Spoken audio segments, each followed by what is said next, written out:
जों दिनै बर' बिमा गौथुमा बेयाव हरखाबै खौरांगिरि मेल लानांगौनि गोनांथि फैदों।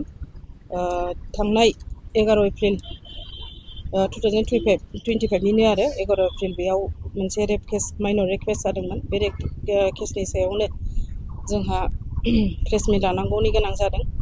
दा बे रेप केसा बेंटल आउटपस्टनि आन्दाराव जादों।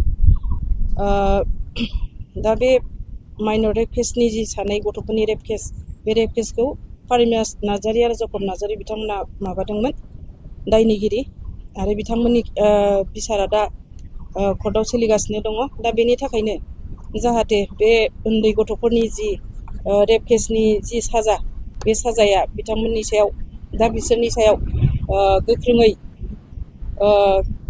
मावजानांगौ। आरो जि केसा पक्स' केसाव गोग्लैनाय, बे पक्स' केसनि बायदियैनो जाहाथे बे केसा जायो, गोख्रोङैनो बे केसा मोगथाङाव महर मोनो, जों बेखौनो खावलायो। आरो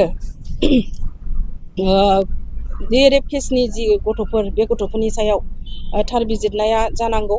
थार बिजिरनाया गुबुन फारसे थांनो मोना।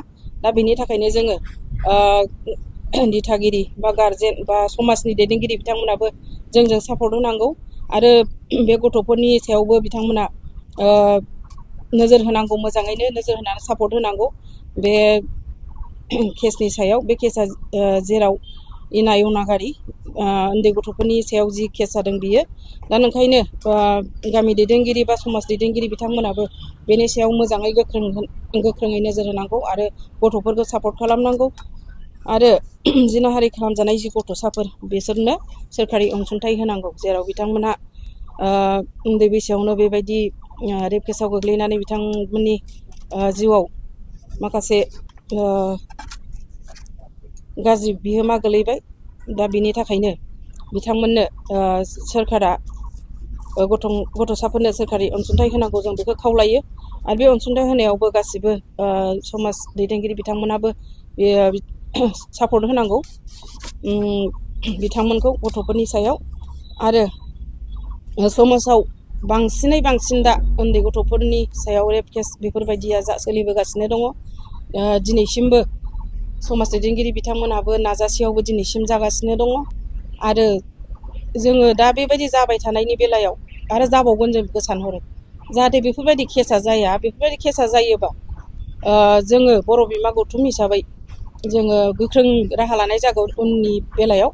दा जों बेखौ बुंनानै होनाय जाबाय। दा जोङो बे बुंनायजों लोगोसे जोङो नेक्स्टआव जुदि बेफोरबायदि केस मोनबावोबा जों बेखौ गाज्रिसिन राहा लानाय जागोन। बेखौ जाय माने बेबायदि गाज्रि आखुनि मानसि, बेफोरो सांग्रां जानाया मोजां।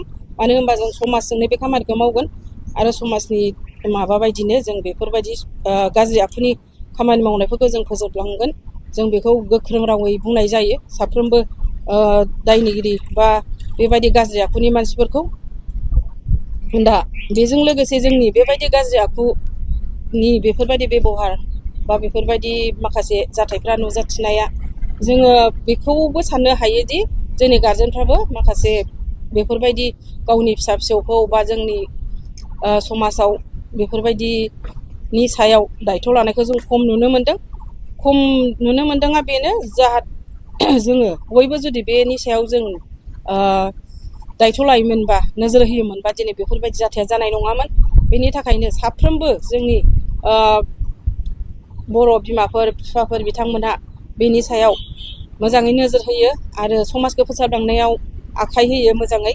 आं बेखौनो साफ्रोमबो गारजेन बिथांमोनखौ खावलायगोन, जाहाथे साफ्रोमबो गारजेनफ्रा बेफोरबायदिनि सायाव नोजोर होयो आरो गावबा गावनि गथ' गथायखौ मोजाङै मोजां साबसिनाव दैदेनलांनो नाजायो। आं बेखौनो खावलायनानै दिनैनि बुंनायखौ आं बेयावनो दोनथ'नाय जाबाय। गोजोन्थों। मानगोनां जाज बिथाङा बे पारमिनास आरो जाकबनि सायाव गोख्रों आयेननि साजा होयो, जों बेखौ मानगोनां जाज बिथांखौ जों खावलायो।